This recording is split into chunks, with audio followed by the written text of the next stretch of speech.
We exchanged numbers and he asked if he could take me out to dinner, and I agreed. He took the initiative to plan a date at a restaurant not far from the downtown area where I lived, and he would meet me there, which was fine. The day of the date, I was nervous because I haven't dated in over 2 years, and I didn't know what to expect. So I drive to the location, I park, and I start walking towards the restaurant. I see him standing on the corner waiting in front of the restaurant and start to realize, and we're back. I had recently gotten out of a 12-year on and off relationship with my daughter's father and had taken the next 2 years to heal and was ready to date. That's a mouthful. A 12-year on and off relationship? 12 years on and off? Thank God you're out of that, because what are you doing with that? I had recently gotten out of a 12-year on and off again relationship with my daughter's father and had taken the next 2 years to heal, and I was ready to date. My friends were urging me to get out there in the dating world and get my feet wet, which I never should listen to because they wanted to give everybody and anybody a chance. I received a message on IG from a guy I went to high school with who was in a grade above me. I remembered him. He wasn't my type by far. By far.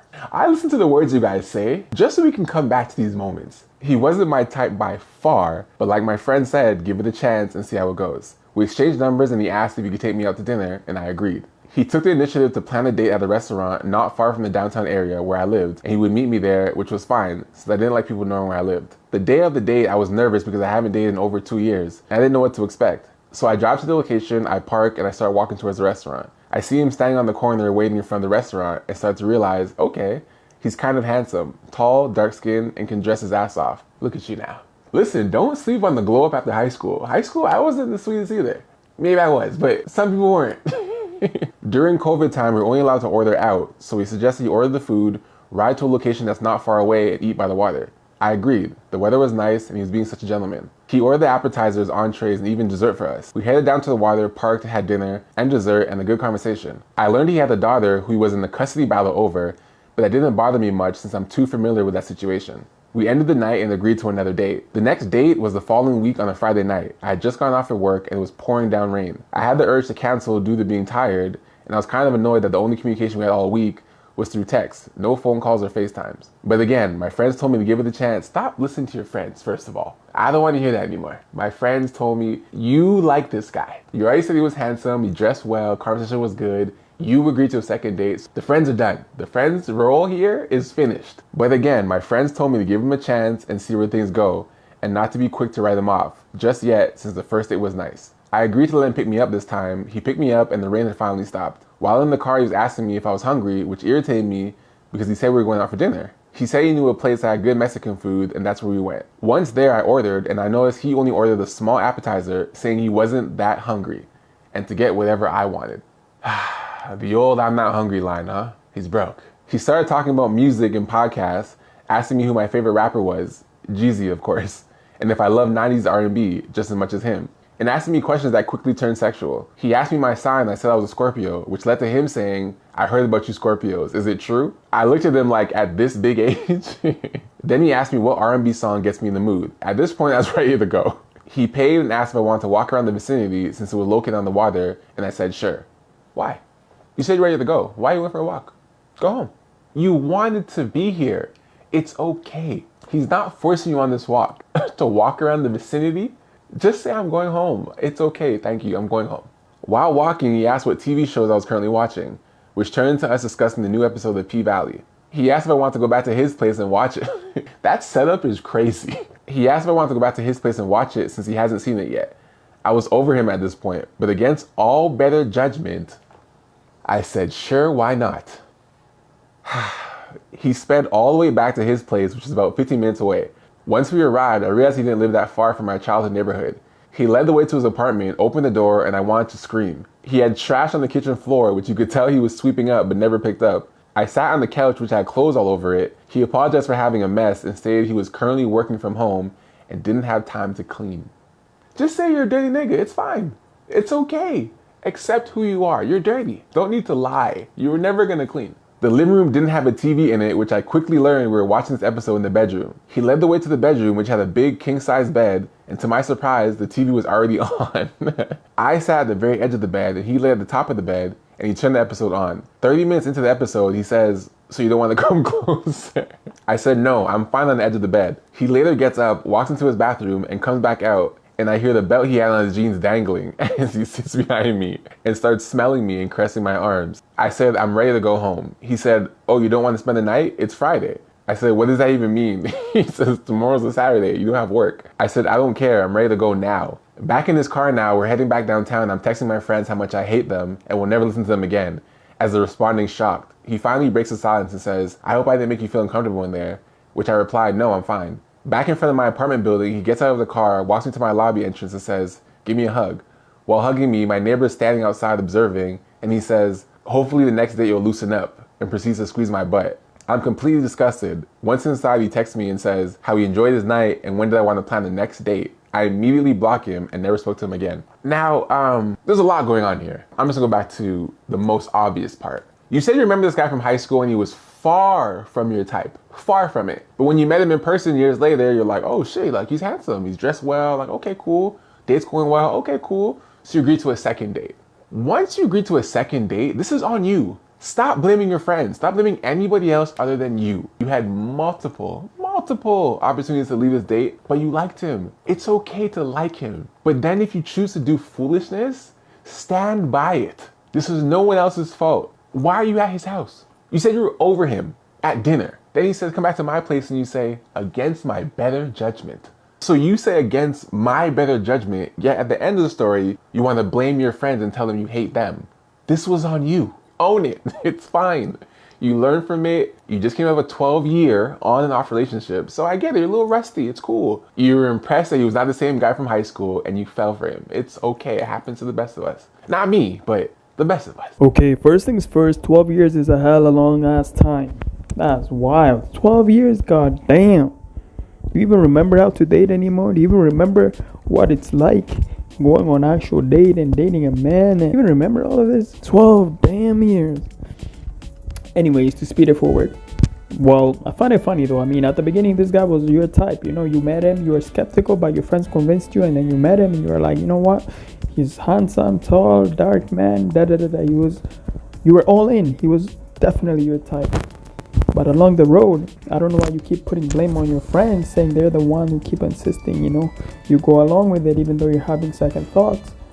I feel like you should take accountability. I find it hilarious also how she keeps on complaining about the things this man would say or whatever, and she's talking about all these red flags, this and that. She's talking as if she's not even gonna see him again, as if that's it, that's the final straw. But then dude suggests to go watch a movie at his place, and she's all for it. She's on board. And then she goes to his place, and the funniest part was when the door opens and she sees how much of a disaster the whole house is, and this man lies to her face, and he's like, oh, I've been working from home, I haven't had time to clean up. It's like, okay, so if you weren't working from home, you would have had time to clean up? How does that even make any sense? Matter of fact, you should have had more time working from home to clean that shit up, because you don't have to go to the office, you don't have to get out of the house. You're spending so much time at that crib, you'll have all the time in the world to be cleaning up, whether it's taking a 5-minute break, cleaning that, taking a 10-minute break, slacking off a bit, you know what I mean, right? Like, you're home, you don't have time to clean up. What? But you know what, I don't blame this guy, because he wanted some. Of course he did. He tried, definitely tried. The method he was trying was not the smartest, was not the most result providing method, but at the end of the day he was trying to get some, and she knew that. The way he was doing it was corny, but it didn't work,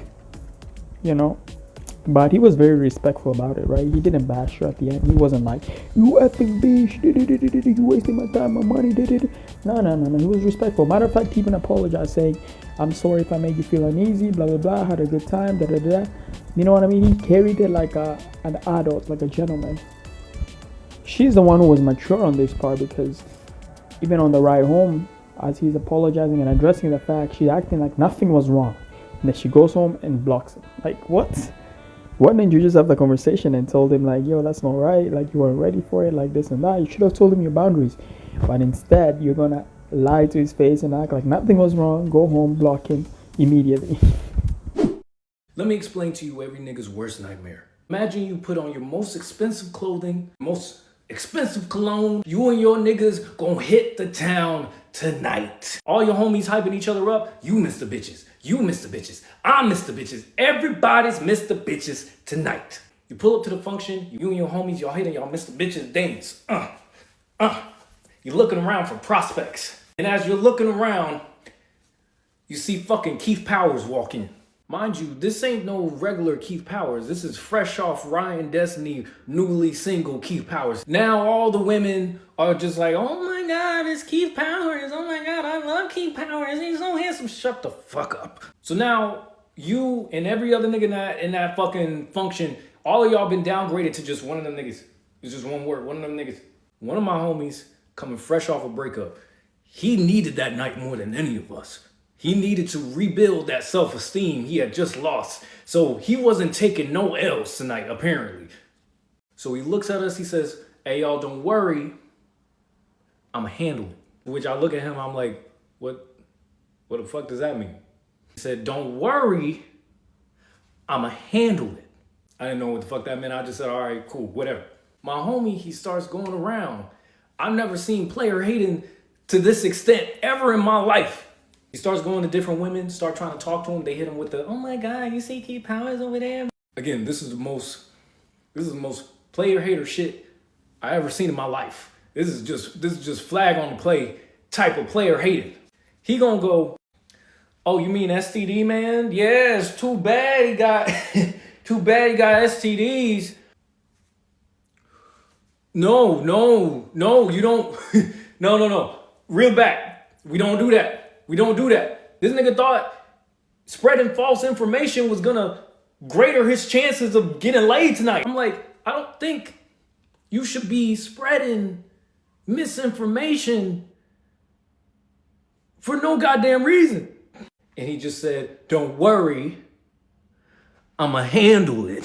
So this nigga ended up getting his karma instantly. The next girl he went up to, he said the same spiel. This time, the girl caught him off guard. She said, well, how do you know he got STDs? My homie meant to say, because I know someone that fucked him. But what came out of his mouth was, and I kid you not, this is what happened. He was like,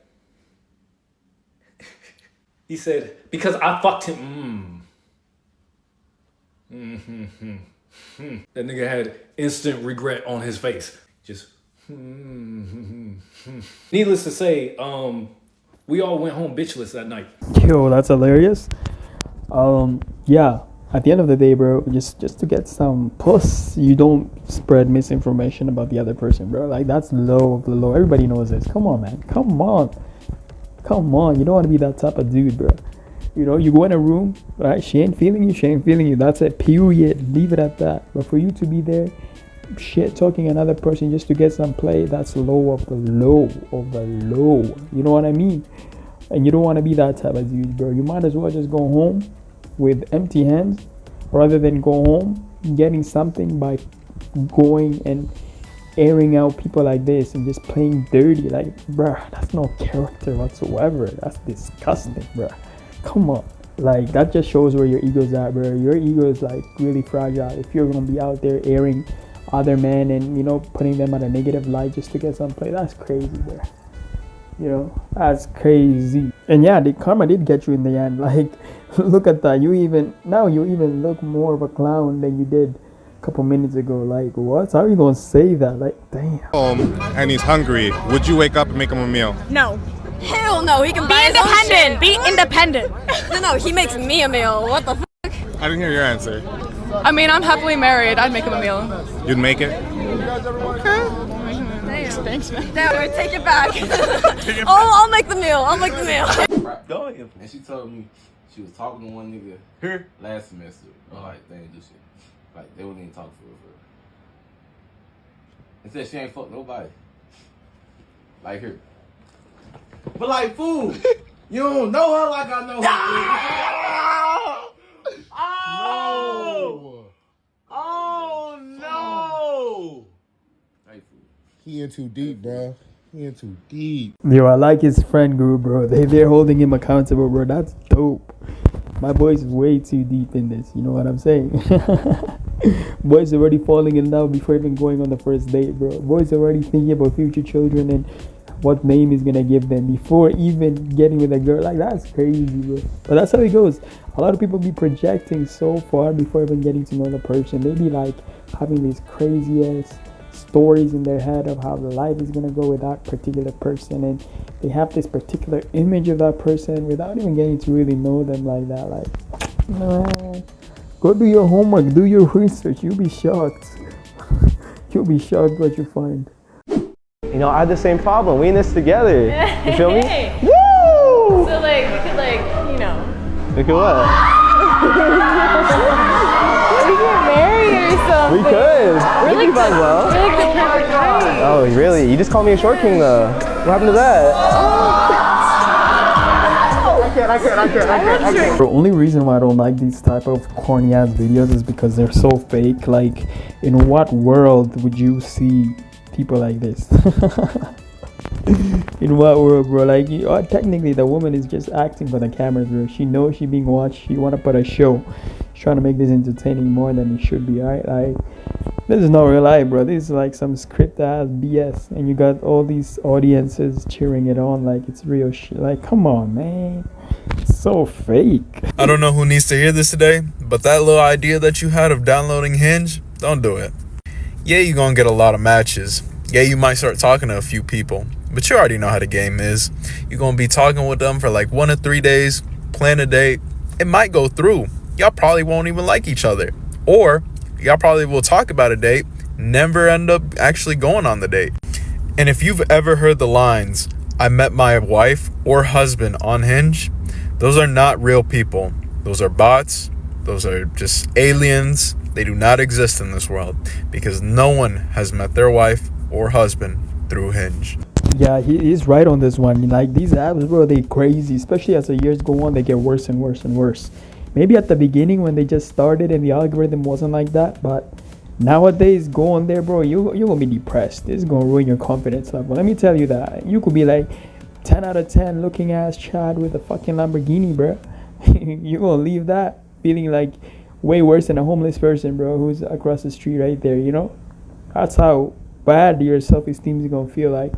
And the reason being is because these algorithms, they're geared towards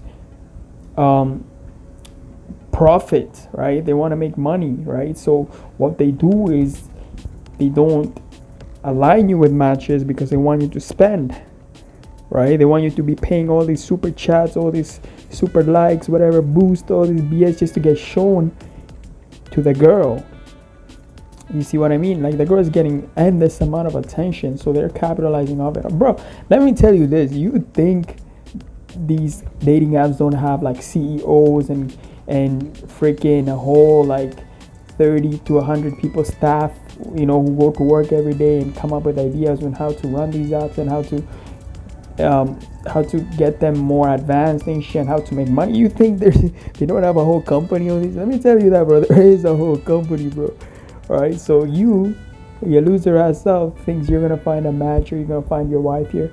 Good luck, bro. You know, you're gonna have to break open your wallet, man. You might as well just go outside, go to your local bar, go just talk to women in real life. You'll have a way better chance than on these apps. Let me tell you that. Definitely, because yeah, they're just getting worse and worse as these years are going, I find, you know. And that's not to say that people don't get success from them, but it's just like, you're not gonna find somebody worthwhile. Like, you might just meet somebody for the night if you're lucky or whatever, but we all know how they go, right? Like, you keep them swiping, yeah, you'll get matches, and then, yeah, okay, conversations, and and then slowly, you know, you go through like a whole filter, and you start losing some, and by the end you have like 2, right, who are interested somewhat, and then one starts ghosting, and you're left with 1, and that one is maybe they'll meet you, and they end up being lowest quality of the lowest quality, but even then they act like they're still better than you. Like, not even to hate, but I'm just telling you fact. Honestly, if I ever got cheated on, I'll tell you what I would do. I would, like, once I found out that he cheated on me, instead of like blowing up and like being crazy and like smacking him across the face or like beating him up, that was a little excessive. I wouldn't beat him up. I would definitely have my homegirl beat him up for me. But anyways, I would like probably wait until like morning, and then I would be like, hey, can we talk for a minute? And like not give him any like idea that like I know that he cheated on me, then I would say something like, I just don't like you. And I'm not really sure like why I've even been with you this whole time. So instead of me leaving and acting like he's the reason why I'm leaving, I'll just be like, you're actually like ugly. Like maybe you should go look in the mirror. Like you're just not pretty enough to be with me. And honestly, that sounds harsh, but like I could have blown up. Like I could have absolutely blown up and like hit him with my car. So also imagine how like confused he would be.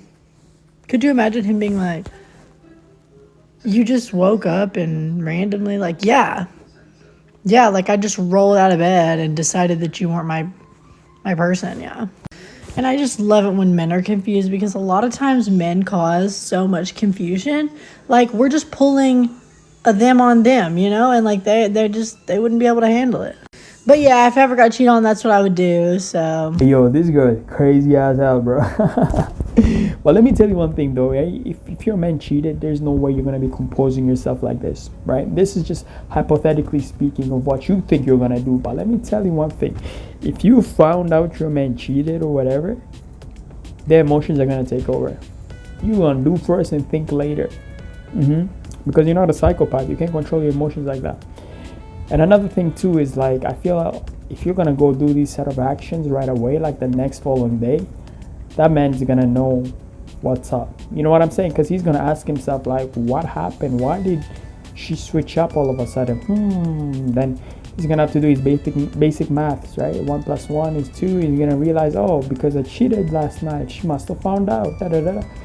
Your best bet is to just play it cool for maybe a couple of days, and then pull this like a week or two later. You know what I mean?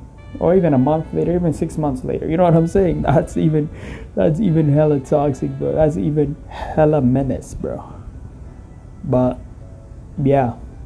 Anyways, guys, that's the video. Leave a like, comment, subscribe. Let me know what your thought. Comment about that very first story, man, about that woman who just got out of a 12-year, I guess, marriage, relationship, whatever it was, and she met the dude she liked, but then it went left quick times. In the end, she ended up blocking the dude. Let me know your thoughts on that, and I might catch you guys on the next one. All right, peace.